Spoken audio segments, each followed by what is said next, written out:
Today, magluluto tayo ng stir-fry pork with bok choy. Yung bok choy ay isa sa famous na vegetable sa China. Subukan natin. Kailangan natin hiwain habang frozen. Para hiwain natin ng maninipis. Kasi gagawa tayo ng yung bok choy, pork bok choy. Ito na yung pork natin.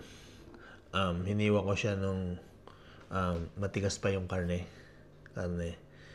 Lagyan natin ng baking soda para tinatawag nilang velvet looking ng isang pork. 1 teaspoon of baking soda.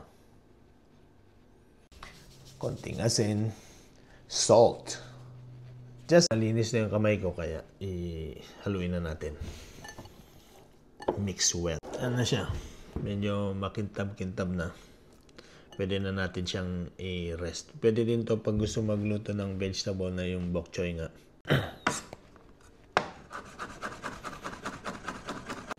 Kailangan natin siyang hiwain. Ganun lang naman. Yan. Hinati ko na pala siya ng half lang. Hugasan muna natin. Kailangan lang natin magpakulo ng tubig. Lagyan natin ng konting mantika para dito natin i-blanch yung Dito natin pakuluin ng konti yung ating vegetable na bok choy. Lagyan natin ng konting asin. Unahin natin yung stem muna. Mga ganyan. Yan, unahin natin ng mga 30 seconds. After mga 30 seconds, pwede na natin siyang bitawan. Ano lang natin siya ng mga 1 minute. Tapos, pwede nang hanguin. Kaya ako nilagyan ng mantika para pag hinawa mo siya, green pa rin yung kulay niya. Greeny ba yung kulay niya? Parang fresh. Pwede na natin to. After 1 minute, yan. Tsura niya. Pwede natin siyang patayin. Tapos hanguin natin.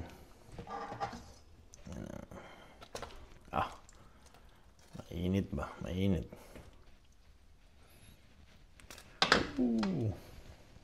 Kailangan tayo ng light sauce.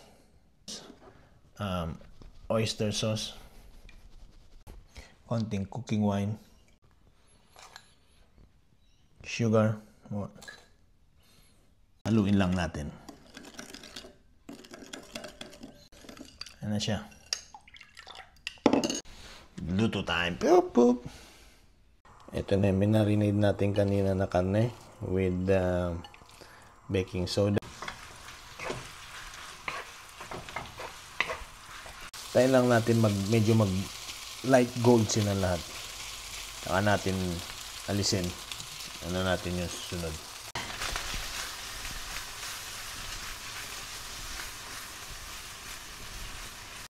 Ano natin yung taba. Mainit, mainit. Lambot nga yung taba niya. Legit.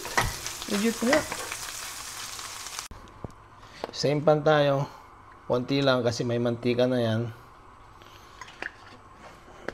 Lagyan natin yan eh. Yung bawang. Lagyan ko siya ng mushroom kasi gusto pala ng anak ko mushroom. Natin ilagay yung ating sauce kanina. Tsaka natin ilagay yung ating karne. Ano lang mag-combine sila dyan.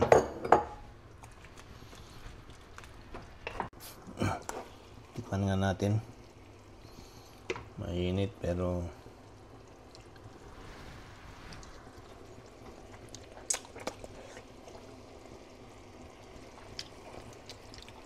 ang kanya. Malambot yung karne. Less than 5 minutes. Pwede na natin ilagay yung ating bok choy para makahigop naman ng sabaw. Tapos na. Plating na tayo, boy. Plating na.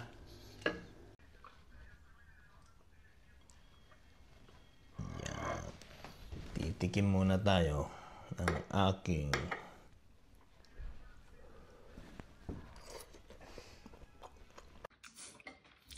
bukan nyo. Diba itong pork bok choy stir fry with mushroom. Subukan nyo, kaya yan.